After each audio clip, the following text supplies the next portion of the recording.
பாஜக அதிமுக கூட்டணி அமைஞ்சதுக்கு அப்புறம் அதிமுக அமைச்சர்கள் ஒவ்வொருத்தரா அந்தர்பல்ட்டி அடிக்கிறத நம்ம பார்த்துட்டு இருக்கோம்.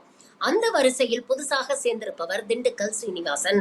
ஒரு காலத்துல பாஜகவுடன் இருந்த கூட்டணி சைத்தான் கூட்டணி அப்படின்னு சொன்ன இவரு திமுகவுக்கு ஓட்டு போட்டுட்டு அதிமுகவை நிராகரித்த அரசு ஊழியர்கள், ஆசிரியர்கள்லாம் கொலைகார பாவிகள் அப்படின்னு சொன்ன மனுஷன் இன்னைக்கு என்ன பேசியிருக்காரு தெரியுமா?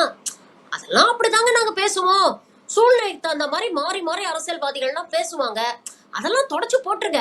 ஸ்லேட்ல எல்லாத்தையும் அழிச்சிருங்க. இப்ப புதுசா நாங்க எழுதுறோம்ல, அதை மட்டும் வாங்கிக்கங்க அப்படின்னு சொல்லியிருக்கிறாரு.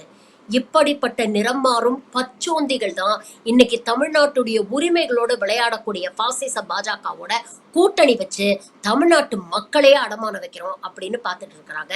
இன்னைக்கு இருக்கக்கூடிய ஒரு டிஜிட்டல் யுகத்துல எவ்வளவு தைரியமா, எவ்வளவு அசால்ட்டா, ஆமா சூழ்நிலைக்கு தகுந்த மாதிரி நாங்க மாறி மாறிதான் பேசுவோம் அப்படின்னு ஒருத்தர் சொல்றாருன்னா, இப்படிப்பட்ட நபர்களை நீங்கள் தேர்தலில் தேர்ந்தெடுக்க வேண்டுமா அப்படிங்கிற ஒரு கேள்விய கொஞ்சம் நல்லா சிந்திச்சு பார்த்து அதுக்கப்புறம் ஓட்டு போடுங்க.